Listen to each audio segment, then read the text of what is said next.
interesting energy kind of coming in, and I wanted to talk about the energy of this week. So, what my guides have been giving me, and what I've been already sensing and seeing, is we are moving out of a kind of a shadow phase, and so you're going to see a lot of opportunity this week to face a lot of things that you don't want to bring into 2027. And that's kind of how the last 2 or 3 years have been. We're kind of facing this seedy underbelly of society, and a lot has been coming to the surface collectively and individually. And a lot of people are kind of like healing, and we're starting to see that split, that divide that everyone's talking about. And at the same time, we're starting to learn where our compassion, like true compassion, requires boundaries, where our hearts need to really be our guides so that we stay, so not just so that we can survive, but so that we can thrive, where our intuition needs to really be listened to and heard above all else, even when it's difficult to leave the old behind or leave the old toxic systems, but the familiarity of them behind. And so I wanted to talk about this for a quick minute because we are in this transit until the 13th where we are in gene key 53. If you're not familiar, you can go find your chart online. It's the gene keys, like genes, like genetics. So that's spelling. And each gene key unlocks a new door. And we all have all of the gene keys, but there are certain ones that are more kind of like astrology of certain planets and certain houses and things like that. The gene keys are connected to astrology, and they're connected to human design. And so you have certain ones that are going to be really prominent in your lifetime. So I really encourage you to go pull up your chart, and so that you can see if you have the gene key of the week or the gene key of the current time period or the current transit in your chart, because it might hit you in a certain way or come up for you a certain way. Just the same way as like when you go through like a Capricorn new moon or full moon, you would want to look at, well, where's Capricorn in my chart? So it kind of if that kind of makes sense. So, and there's more to it, but that's like a good beginner way to start.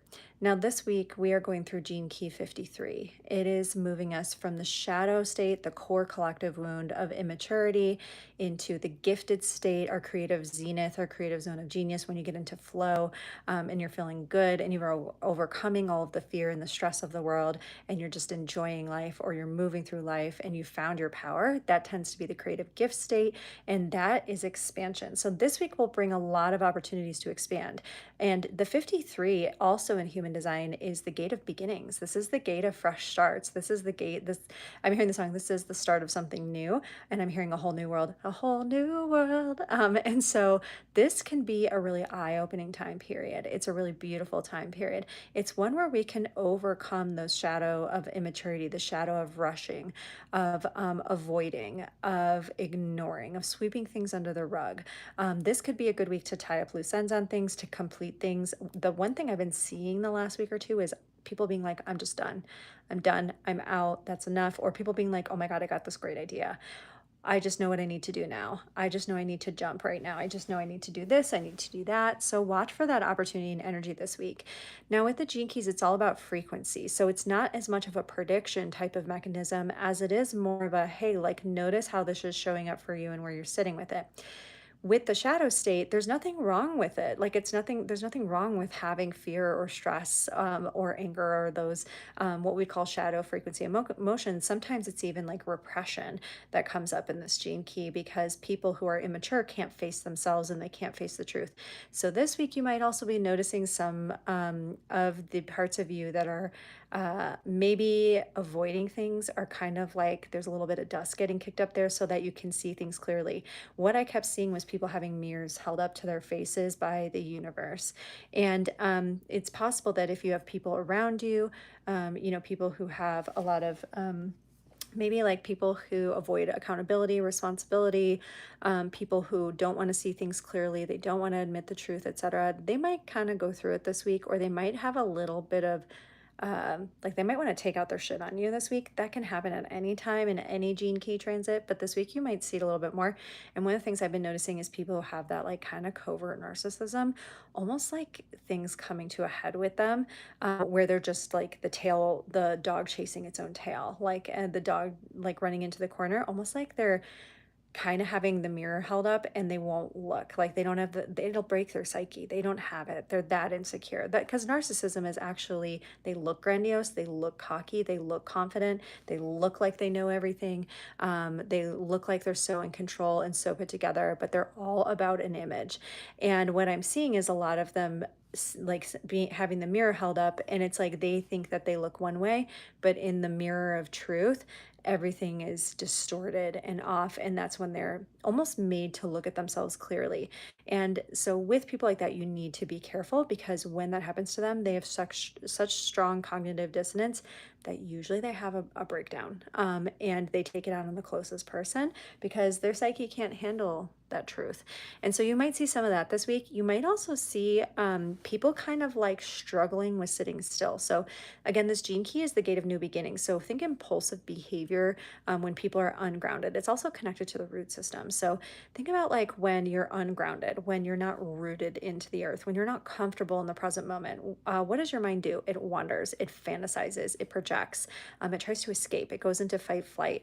It'll do anything. It squirms around. It's fussing and fighting. It's like trying to prematurely start projects, making plans, etc. It'll do anything to fill the space. It'll pick fights. So watch for a little bit of that this week, and notice if it comes up in you, if you start to feel a little bit of that chaos energy going on.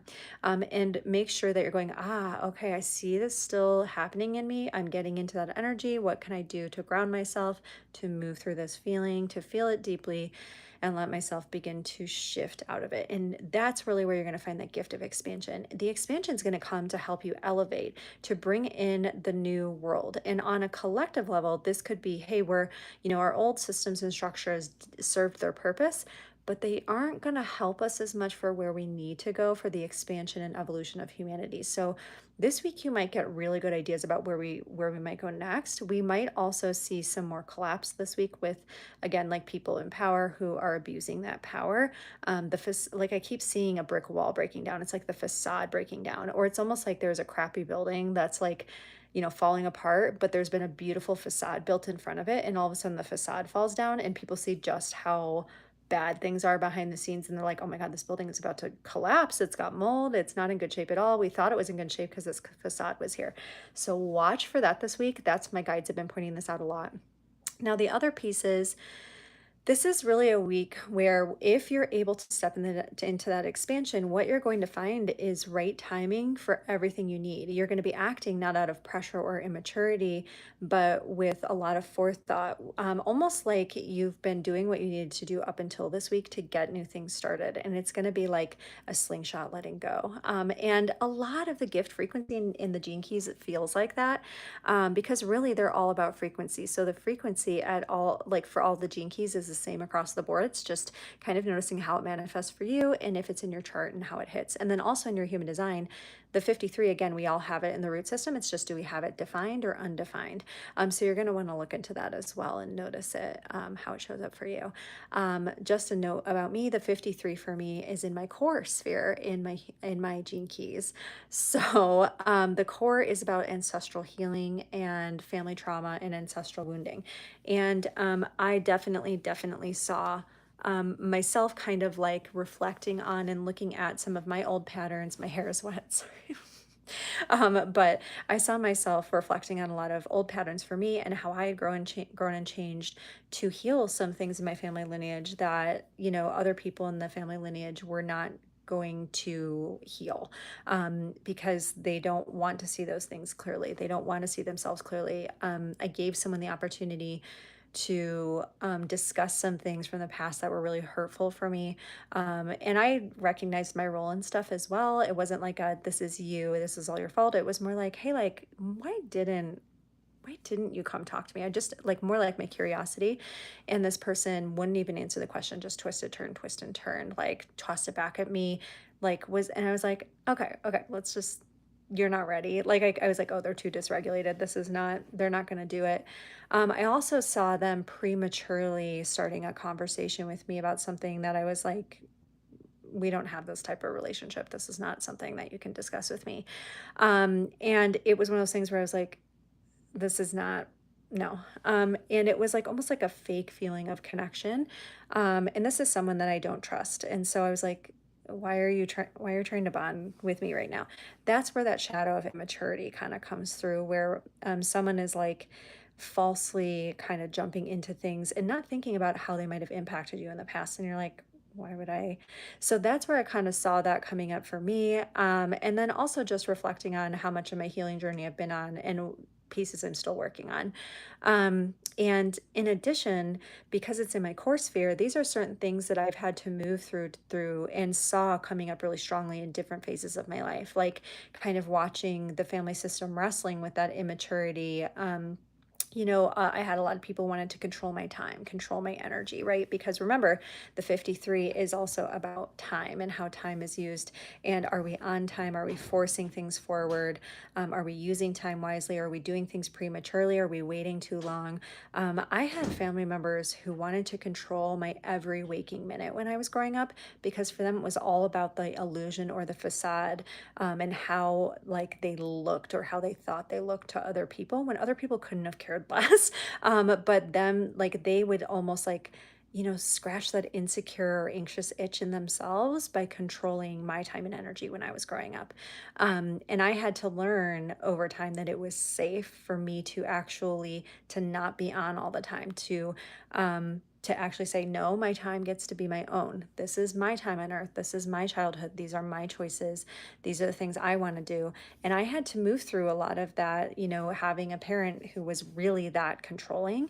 And I don't mean just like controlling, I mean like threatening, when I wanted to have my own time, who was so enmeshed and so immature that they thought any independence from me was somehow meant as hate towards them. And it's like, no, I'm not. I love you. I just want you to like me for me and not want me to be a puppet, and you just want me to do what you want to do, to the point where they were like delusional about it, and it was really sad. And so I've also noticed some themes of that going on throughout. I can spot it really easily in other family systems, and I can also see when other family systems are really healthy, because I know it, one where, everyone's wrapped around someone's finger, or everyone is, tiptoeing around a certain person's moods. I've seen what that looks like, and I grew up in that. And so I know what it looks like when people are in healthy family systems or in healthy relationships, and I can appreciate that now, and that's something I've been creating for my child and I more so. And so for me, this has been a week of reflection, but because the 53 for me is in that core sphere. So that's where I've been sitting a little bit more this week, and sitting in contemplation, and also saying, since this gene key is about new beginnings and fresh starts and how we use time and energy, one of my contemplations has been, what do I want to create when we think about like the core sphere and healing ancestral trauma? So a lot of ancestral trauma, again, for me and for a lot of people in this generation, was about taking back their time and energy and saying, this is not to be farmed out for everyone else, and breaking free of obligation, but still like in having autonomy, but still understanding what it means to be responsible within a community, to be conscientious, to care about others without feeling doing things out of obligation. I've learned a lot about what it means to come from the right intention and energy when you're doing things, and how harmful it is when I say yes to things and I mean no. And how, people may be disappointed or whatever initially, but I would rather bring the right intention and energy behind my actions and really 110% show up when I say yes than show up half-heartedly and say yes when I mean no. And then I can't bring any of that beautiful energy to anything because I'm depleted and drained, because that's how I spent my entire first 25 years of my life. And I just refuse to do that for my child. So for me, I kind of came in and I had the opportunity in this lifetime to be that cycle breaker, to start something new for our generation. And again, remember, the 53 shows up for me in my chart in that place. For you, it might show up elsewhere, or it might not be in any particular big place. And there's more to it than that, but that's how I've noticed it shows up for me. So that's a little bit about my story as well. And this isn't like to dump on the previous generations. FYI, I get their trauma and stuff like that, but I also don't make excuses for it anymore. My generation has had a lot of trauma because of the previous generation, and we're still breaking the cycles and we're healing. And I was always made to take a lot of responsibility for myself and my actions, and I haven't seen the previous generation in do the same, unfortunately. Again, that shadow of immaturity that just seems to be a lot of lack of accountability for people who want to think that they know so much about how other people should live their lives. And that's just something that I've noticed across the bar. It's not just in one family or another. I've heard a lot of clients talk about that. So keep that in mind too. That it'll show up in ways that it needs to for you this week. And you will always have the opportunity for expansion and to move into that superabundance. Superabundance is really about prosperity. Superabundance is pretty cool. It can really illuminate and open a lot of new chapters for people. And once you break free of that shadow of immaturity, which again, it can be about, right idea, wrong time, or vice versa, or wrong idea at the wrong time, etc. It's really truly about expanding into something that's truly right and meant for you. When you begin to do that, that's when you can truly be the vessel for something bigger. And you are not doing the doing. The doing is done through you in that higher consciousness state. And it's almost like time expands for you. So think about this gene key not just as the expansion of your state of like your money. Think about it more like, what if time expanded for you? What if consciousness expanded for you? What if you could see the world in new ways? What if you could think outside the box? That's what this week will bring, are those opportunities. Watch where your psyche in that kind of like a lower immaturity fears that or fights it or avoids the next steps, okay? Or wants to do anything to get free, anything to break free, because this gene key has a lot to do with freedom and autonomy as well. Well, let us know if this shows up for you at all. Again, we'll be here. We were here starting yesterday, July 7th, all the way through the 13th, almost 14th. And then we will be moving into the next transit. And you can always cross-reference these again with astrology and see what's going on there too. I find that they kind of sync up. It's pretty cool. If you want a Gene Keys Human Design reading, I have links on my website. It's intuitivesoulcollective.com. If you have questions about anything, or if you want to let us know where Gene Key 53 shows up in your charts, is it defined or undefined? Conscious or unconscious? Is it in your core, your life's work, your IQ, your SQ? Just let us know. And we can help you discover and look at how it might be showing up for you in your life. Okay.